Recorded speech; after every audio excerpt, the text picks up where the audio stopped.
over the last few years, in doing more work with populations of people who are struggling with substance use disorder and really researching more into the biology and psychology of it, I would say that actually telling someone that they can't use is a harmful thing to do. And I'll tell you why.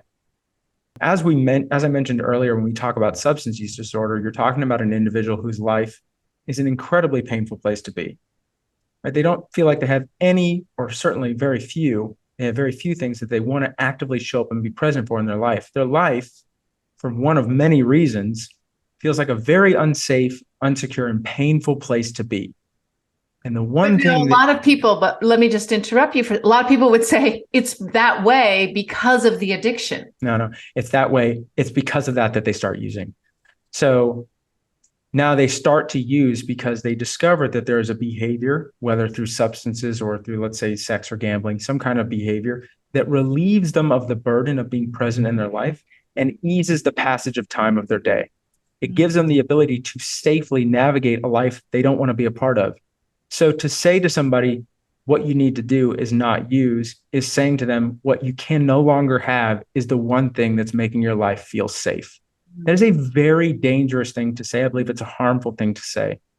I think that from the average person who's observing someone struggling with substance use disorder, a very reasonable question does look like, how do we get you to stop? Why won't you stop? But a much more valuable question to ask that person, or to ask yourself and help this person investigate, is, why for you does your use make so much sense?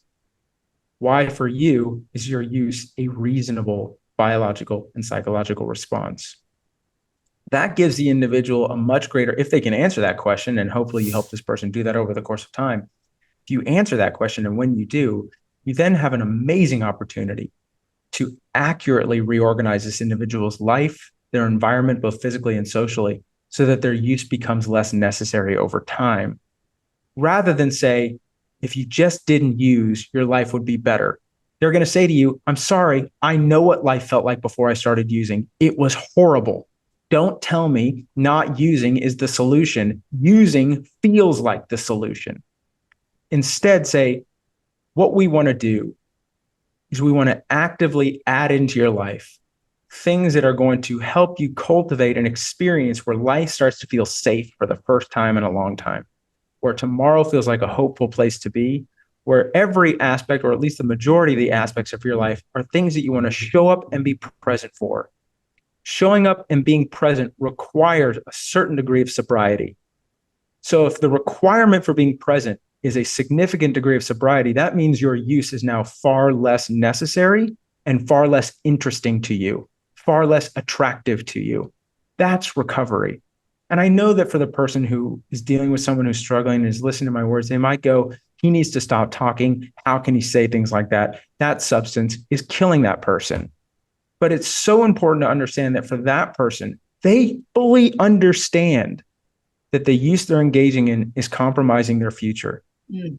But the trajectory of their lived experience is leading them towards a future they don't want to be a part of anyways. Mm. So they're more than willing to compromise their future in order to successfully escape the painful experience of right now. So you have to give them compassion for that. You have to validate that for them, that is 100% true. And if you say solution is take away your substance, you're actually invalidating that experience for them.